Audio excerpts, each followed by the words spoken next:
dibawa oleh masyarakat, kita yang akan dibawa oleh saudara-saudara kita, dan kita yang akan dimasukkan ke dalam liang lahat, kita yang akan dikuburkan. Umar bin Khattab radhiyallahu ta'ala anhu mengatakan, kulla yaumin yuqalu fihi mata fulan, wala budda min yaumin yuqalu fihi mata Umar. Setiap hari kita mendengarkan ada orang yang meninggal, disebutkan nama mereka, telah meninggal si fulan, si allan, dan pasti akan datang suatu hari di mana nama Umar yang akan disebutkan, telah meninggal Umar bin Khattab radhiyallahu ta'ala anhu. Dan itu telah terjadi. Maka hari ini pun saya katakan seperti itu.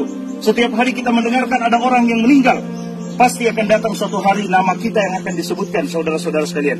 Nama kita yang akan disebutkan, telah meninggal kita semuanya.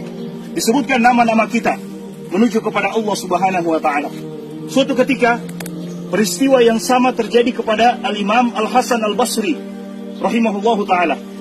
Ketika selesai menguburkan jenazah, ada seorang laki-laki datang yang sekedar ikut menguburkan jenazah. Dia tidak tahu siapa jenazah yang meninggal ini.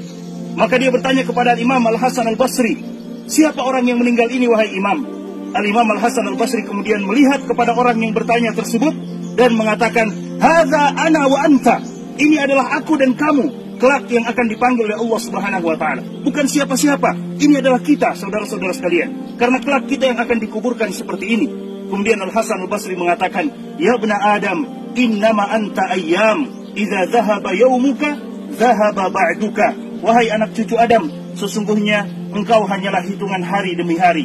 Jika sehari dari kehidupan kita pergi, bukan berarti umur kita bertambah, tidak. Tapi jatah kehidupan kita hidup di dunia itu semakin berkurang. Sehari dari kehidupan kita pergi, berarti semakin dekat kita menuju kepada Allah Subhanahu wa ta'ala. Rasulullah SAW setelah melaksanakan penguburan jenazah seperti ini, Rasulullah SAW juga mengatakan kepada sahabat-sahabatnya, ya ikhwani, limithli hadza fa'iddu, wahai saudara-saudaraku, untuk keadaan yang seperti ini, maka persiapkanlah bekal. Persiapkan bekal, karena pasti kita akan seperti ini. Persiapkan bekal, karena ketika kita selesai dimakamkan, tidak mungkin lagi kita untuk kembali ke dunia, untuk menyiapkan, untuk beramal kebaikan. Tidak mungkin. Setelah kita dikuburkan, selesai. Dan itulah yang disebutkan oleh para ulama kita dengan kiamat sukro buat kita. Kiamat kecil buat kita ketika kita telah dikuburkan. Karena tidak mungkin kita bangkit lagi untuk beramal ibadah. Selesai. Apa yang telah kita kerjakan akan kita dapatkan hasilnya. Dan apa yang kita lakukan dari dosa dan maksiat akan kita lihat juga hasilnya di hadapan Allah Subhanahu wa ta'ala. فَمَنْ يَعْمَلْ مِثْقَالَ ذَرَّةٍ شَرًّا يَرَهُ وَمَنْ يَعْمَلْ مِثْقَالَ ذَرَّةٍ خَيْرًا يَرَهُ. Siapa yang beramal keburukan akan dilihat sebesar zarrah pun. Kata para ulama kita, zarrah bisa diartikan dengan anak semut. Sebagian ulama tafsir kita mengatakan zarrah artinya anak semut. Bayangkan saudara-saudara sekalian, subhanallah, semut saja sangat kecil, bagaimana dengan anak semut? Sebesar itu keburukan atau kebaikan kita akan kita lihat balasannya di sisi Allah Subhanahu wa ta'ala. Tidak ada satupun yang akan dizalimi oleh Allah Subhanahu wa ta'ala. Limithli hadza falyamalil 'amilun.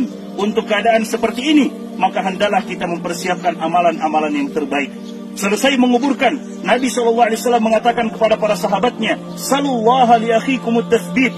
Minta dan bermohon kepada Allah Subhanahu wa ta'ala untuk saudaramu yang telah dikuburkan ini at-tathbit, kekokohan, keteguhan untuk menjawab fa innahul ana yus'al, karena dia sekarang sedang ditanya oleh malaikat Munkar dan Nakir. Ditanya tentang man rabbuka, siapa Rabbmu? Ditanya tentang man nabiyuka, siapa nabimu? Ditanya tentang madinuka, apa agamamu? Pertanyaan yang semua kita sudah mendengarkannya, tapi tidak semua manusia bisa menjawabnya. Siapa Tuhanmu? Kita akan menjawabnya dengan ibadah kita kepada Allah Subhanahu wa ta'ala.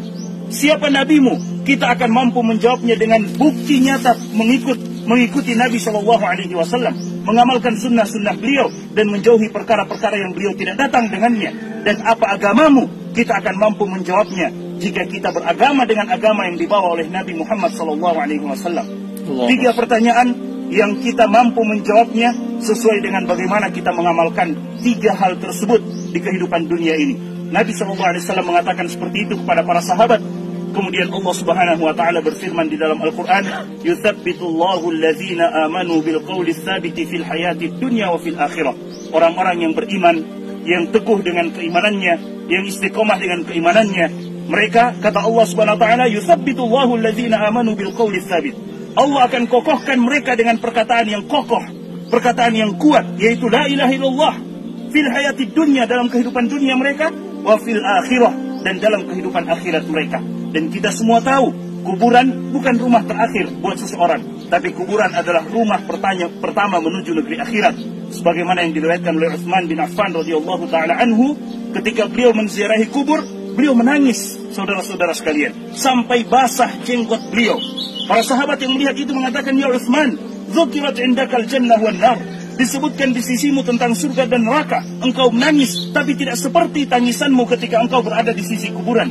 Maka Utsman bin Affan mengatakan, karena aku mendengarkan Nabi SAW bersabda, al-maqabir awwalu manazilil akhirah, kuburan adalah rumah pertama menuju negeri akhirat. Jika kita selamat di kuburan kita, saudara-saudara sekalian, maka yang selanjutnya akan dimudahkan oleh Allah Subhanahu wa taala. Namun jika kita disiksa di dalam kuburan kita, maka bagaimana dengan yang selanjutnya? Rasulullah SAW mengatakan kuburan hanya akan menjadi dua, imma yakuna rawdatan min riyadil jannah atau hufratan min hufarin niran. Entah dia menjadi taman dari taman-taman surga, atau dia menjadi lubang dari lubang-lubang api neraka, waliyadzubillah. Dan kemudian setelah menguburkan jenazah seperti ini, Nabi SAW mencontohkan kepada kita, menganjurkan kepada kita untuk sejenak berdoa, meminta kepada Allah Subhanahu wa taala agar Allah Subhanahu wa taala mengampuni kita yang ditinggalkan, memberikan kesempatan kepada kita untuk juga beramal. Salah satu doa yang Nabi SAW ajarkan pada saat sholat jenazah, saudara-saudara sekalian, pada saat sholat jenazah, Nabi SAW di antara doa yang beliau ucapkan, Allahumma la taftinna ba'dahu waghfir lana walahu. Ya Allah, jangan engkau berikan ujian kepada kami setelah orang ini meninggal, dan berikan ampunan kepada kami dan kepadanya. Karena orang yang telah meninggal selesai urusannya dengan Allah Subhanahu wa taala. Minal mu'minina rijalun sadaqu ma ahadullah alaihi faminhum man qada nahbahu wa minhum man yantazir. Kata Allah Subhanahu wa taala, "Wa ma badalu tabdila." Di antara orang-orang yang beriman ada yang jujur dengan keimanannya dan mereka telah tunaikan kepada Allah, artinya telah meninggal. Wa minhum man yantazir, dan ada di antara mereka yang masih menunggu kapan waktu mereka untuk meninggal. Tapi mereka yang masih menunggu itu, kata para ulama kita, jangan pernah mereka tertipu. Berdoa selalu kepada Allah, jangan sampai Allah berikan kita ujian yang sebelumnya kita soleh, tiba-tiba kita meninggal dalam keadaan toleh, waliyadzubillah. Na'udzubillah min dzalik. Makanya Nabi SAW berdoa, Allahumma la taftinna ba'dahu. Ya Allah, jangan engkau berikan ujian kepada kami. Dan ujian yang paling buruk, saudara-saudara sekalian, ketika ujian itu menimpa agama kita. Kalau ujian menimpa usaha kita, toko kita, perdagangan kita, masih bisa diusahakan. Tapi jika ujian itu menimpa agama kita, mendengar suara azan kita tidak melaksanakan sholat, dipanggil untuk beribadah kita tidak beribadah, berarti hati-hati karena ujian sedang menimpa agama kita. Dan itu tidak bisa kita dapatkan gantinya kalau kita tidak segera merubah keadaan kita.